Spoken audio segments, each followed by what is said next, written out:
So we ordered a M3 replica bumper for the E36. The bumper on the car is broken and it doesn't look good, as well as when we do the splitter, it's going to be easier to do it on the M3 bumper.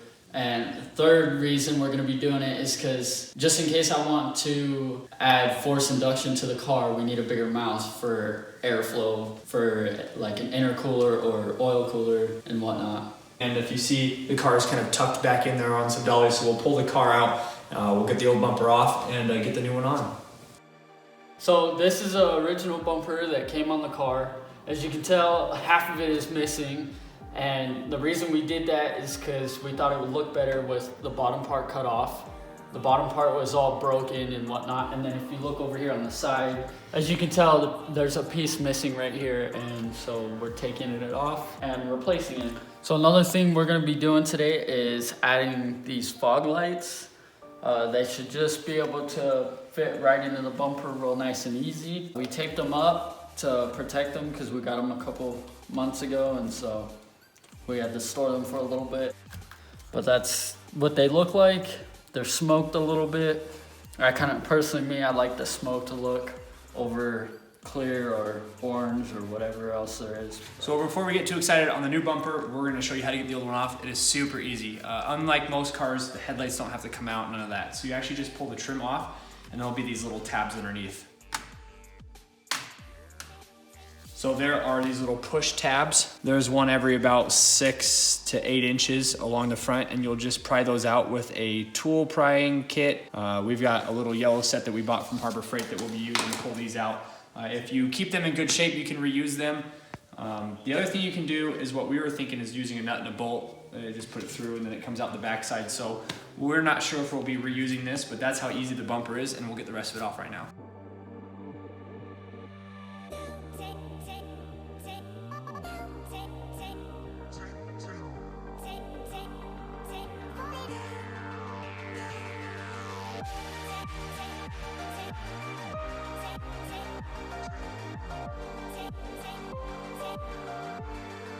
So since our bumper is beat up and missing parts, we don't know what's actually supposed to be there and what's not supposed to be there.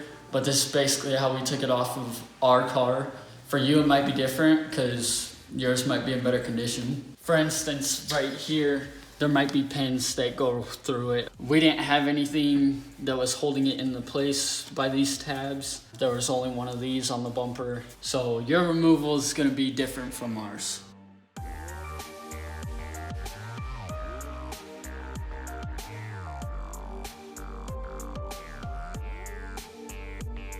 All right, so we're not E36 experts, as most people can probably tell, and as we have stated in other videos, but we have figured out the fog lights. So this piece came with the bumper. We couldn't seem to figure out where it went, but we're pretty sure that the back housing clip for the fog light goes into here. And then these two actually go down to where the fog light gets connected to in the bumper. I'll show you that in a second. And then as far as we can tell, this piece actually attaches to a hole in the bottom of this. If that's not the case, let us know in the comments below if we're doing this right. Hopefully we're doing it right, because I'd rather not dig into this 5 or 6 times to try to figure it out. The other thing that didn't come with a lot of this is these little guys. I'm not sure what these are called, but I've got a whole bunch of them left over from other projects and whatnot. So this size right here fits perfectly for our application here. It actually clicks right in just like it should. So we'll show you that real quick here on the back side. So I've already got 2 here, and then I'm gonna be putting these 2 on this side, and then this will fit like this, and we'll put 2 screws, and then this housing fits here, and then on this side, that's where the other 2 go, is on these, and they'll go here. And that'll put the housing on. And then the fog light comes in through the front, comes in like this, and then it uses this arm right here to lock into place. And then you can adjust it using this. This goes up and down. I don't think we'll be adjusting it much. I think that's the only adjustment screw on the whole thing. So we're gonna get all these mounted up, and then we'll show you when we're done.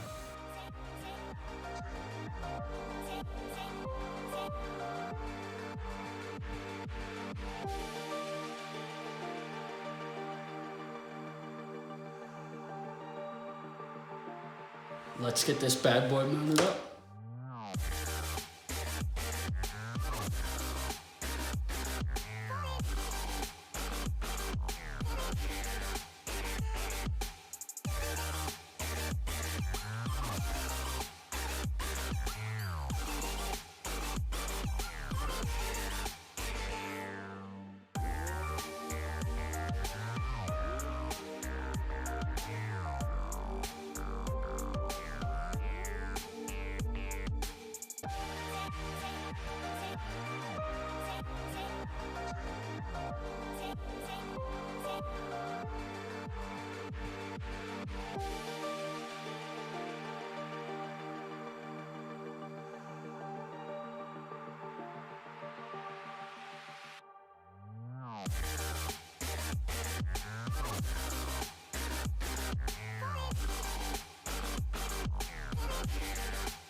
So it's finally all mounted up. We fought some issues because we're thinking that I actually got hit on the driver's side at one point. That's one of the reasons why the bumper that was on it when we got it was broken.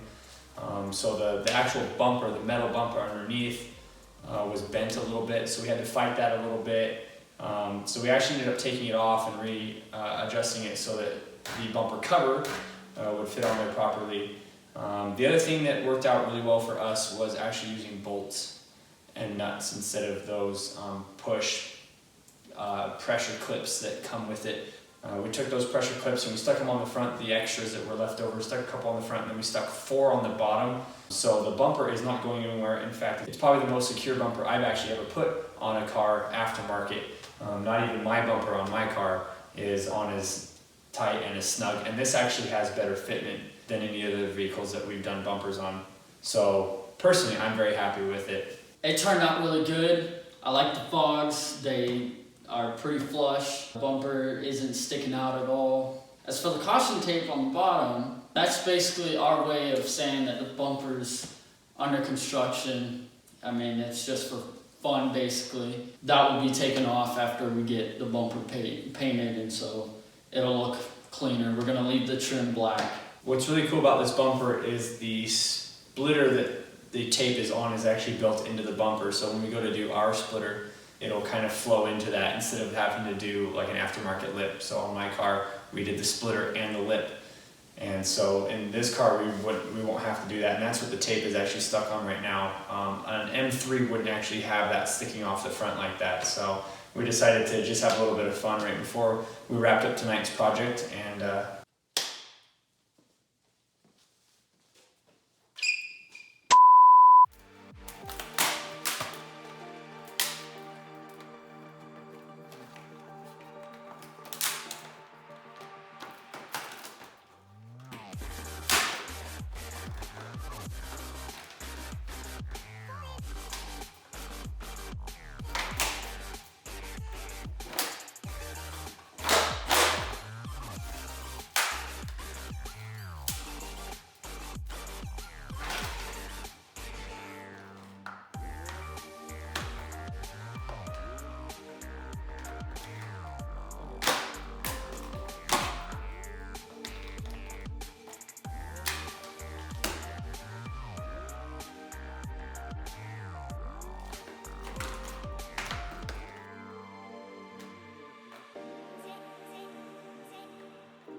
You smell delicious. Who?